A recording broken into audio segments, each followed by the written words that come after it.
My grandfather lost a whole freezer of moose meat once, and it was not the cold that took it. It was a fuse. A small one, the kind you could hold between two fingers, sitting behind a panel nobody had looked at in a year, and it let go sometime in the middle of a February night while everybody in that house was asleep. By the time anyone noticed, the meat that was supposed to carry that family into spring had been sitting at room temperature for the better part of 2 days. He did not talk about it much, but when he did, he never blamed the fuse. He blamed himself for building a whole winter's food supply around one machine that only had to fail once. If you want more stories about the old ways people protected a winter's food when one failure could cost everything, subscribe to the channel. He told me that was the last year his family ever ate a winter that depended on electricity alone, and it was the year he built his first real smokehouse. A squat little building out past the woodshed that outlasted 3 different generators, and as far as I know, never once let a single piece of meat go to waste. He described walking out to that freezer on the 3rd morning and opening the lid to a smell he said he still remembered 50 years later, thick and sour and completely unmistakable. There was no saving any of it. A whole moose, taken clean that fall and worked hard for, was gone in the space of one bad night nobody had even noticed happening.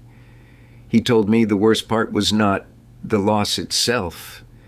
It was standing there realizing the loss had already been decided days earlier, back when the family built its whole plan around a single machine and never once asked what would happen the day that machine let them down. That story sat with me for years before I understood why he told it the way he did. Calm, almost matter-of-fact, like a man describing weather rather than a disaster. He was not telling me a sad story. He was telling me a lesson about where you put your trust when the stakes are your own family's food, and it is a lesson that has only gotten easier for people to forget the more reliable our machines have become. I am Kavik Orloff, and I grew up watching my father and my grandfather treat a smokehouse the way most people treat a bank account.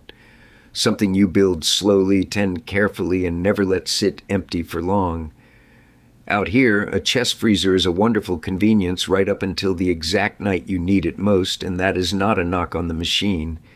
It is simply what happens when you build your whole food supply around a single point of failure and call it done. Let me be straight with you before we go any further, same as I always am on this channel. I'm not here to teach you exact cure times, exact temperatures, or exact salt ratios, as if one video could replace real guidance.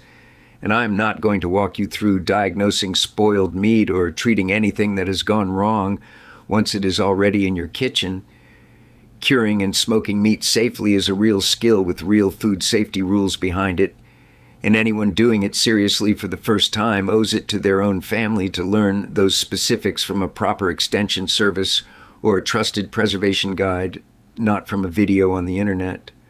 What I can teach you, because it is exactly how my own family has always thought about it, is the judgment behind why a smokehouse mattered so much to an old Alaska homestead and why leaning on it alongside a freezer rather than instead of one is still the smarter way to feed a family through a long winter. Here is the mechanism behind why this actually works, and it is worth understanding before we get into the list itself.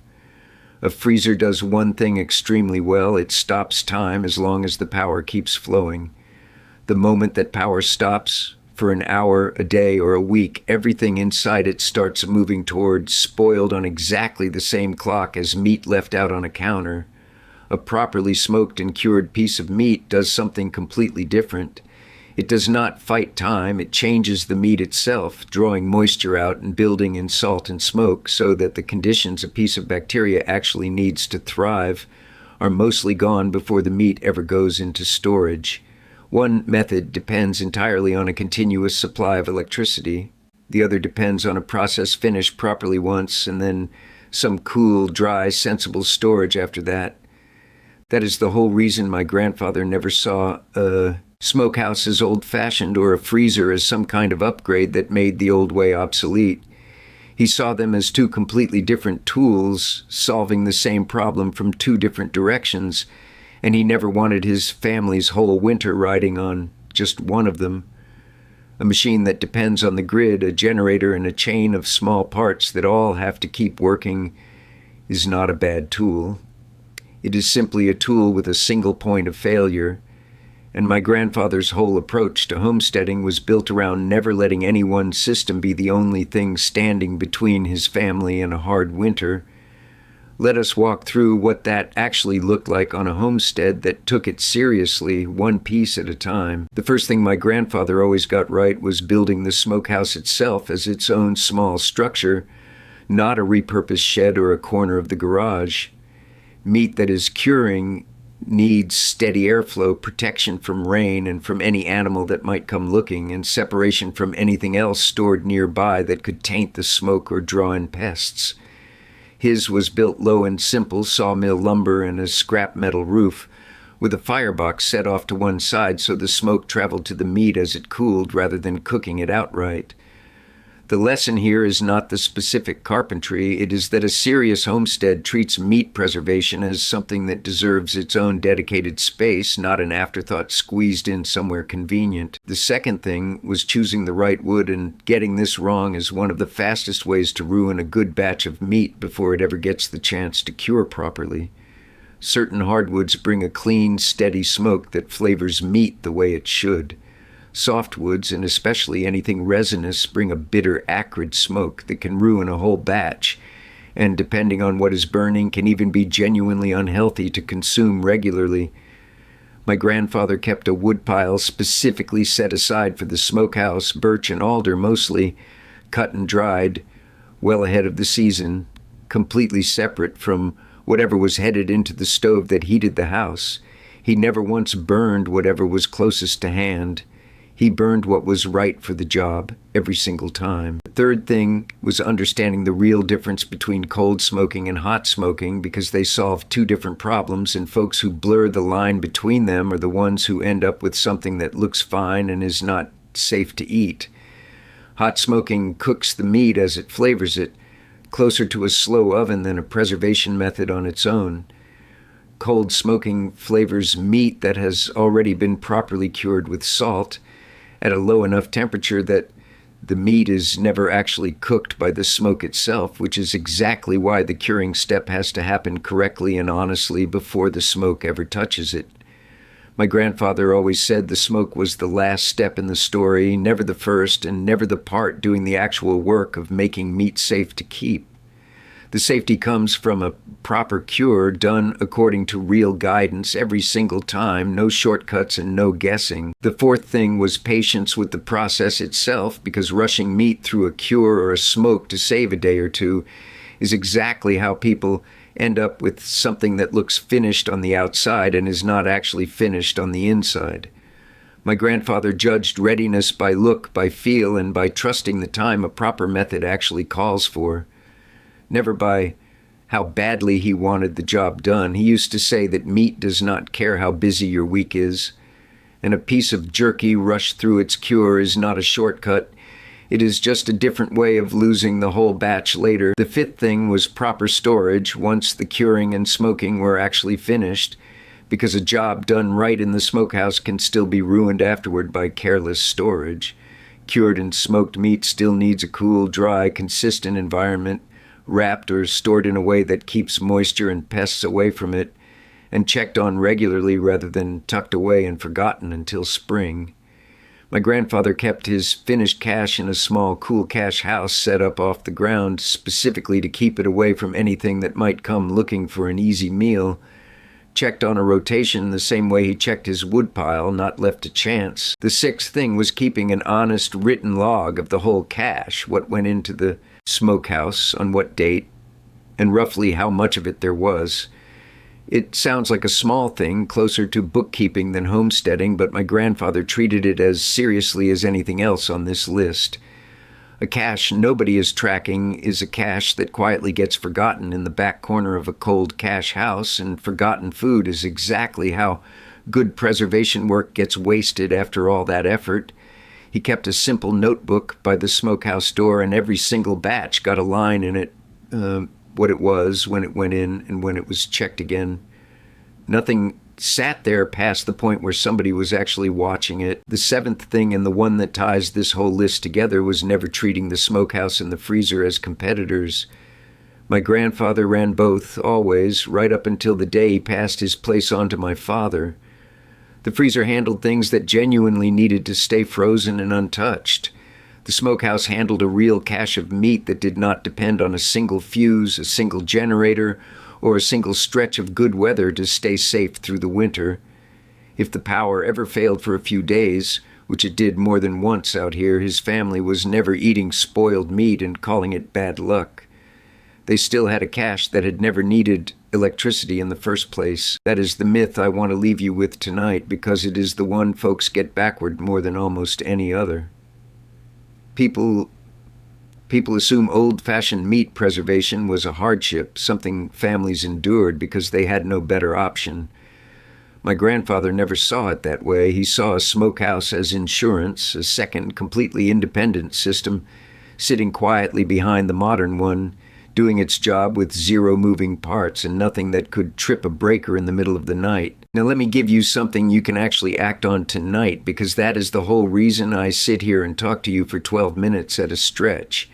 If you already lean on a freezer for the bulk of your family's meat, and most people reasonably do not treat that as the whole plan. Ask yourself honestly what happens in your own kitchen if the power goes out for 3 days straight in the middle of winter. If the honest answer is that everything in that freezer becomes a loss, that is worth taking seriously, the same way my grandfather took it seriously after that one bad February. You do not need a full smokehouse built by next weekend to start closing that gap. You need an honest look at where your food supply has exactly one point of failure and a real plan built from real trusted guidance for putting some part of it somewhere that failure cannot reach. Start smaller than you think you need to. My grandfather always said nobody should trust a whole winter's meat to a method they have only ever read about. He had his own family practice on small batches first, a few pounds at a time, following real guidance closely and honestly rather than guessing or improvising a shortcut, until the process felt familiar in their hands rather than just familiar on paper. Only once that judgment was actually earned did he trust the method with anything that genuinely mattered.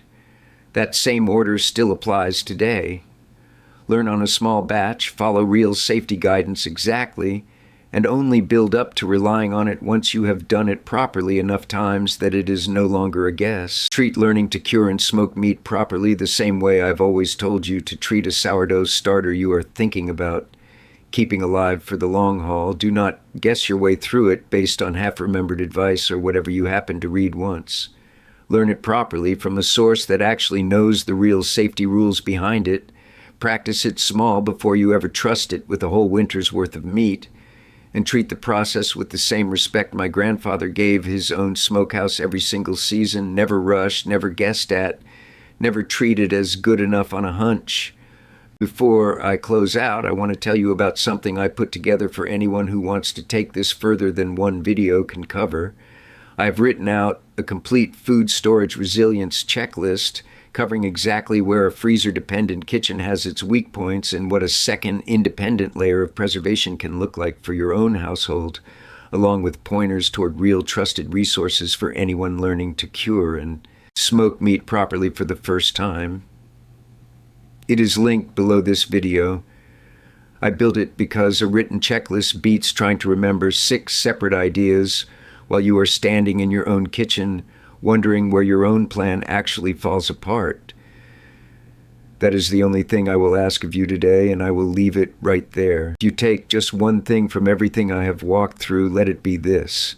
A freezer full of meat is only as safe as the power keeping it cold, and a homestead that respects that fact builds a second way to keep its family fed regardless. My grandfather learned that lesson the hard way on one bad February night, and he spent the rest of his life making sure his own family never had to learn it that way again. It was never about choosing the old way over the new one. It was about never letting either one stand alone when the thing on the line was a whole winter's worth of food. My grandfather rebuilt that smokehouse twice over the years, once when a windstorm took the roof clean off it, and once just because the old lumber had finally had enough. Both times he had it standing again before the next hard freeze because in his mind, a homestead without a working second system was not actually finished, no matter how good the rest of the place looked. That is the standard I still hold my own place to today, and it is the standard I would ask you to sit with tonight, long after this video ends. Take care of yourselves out there, and I will see you in the next one.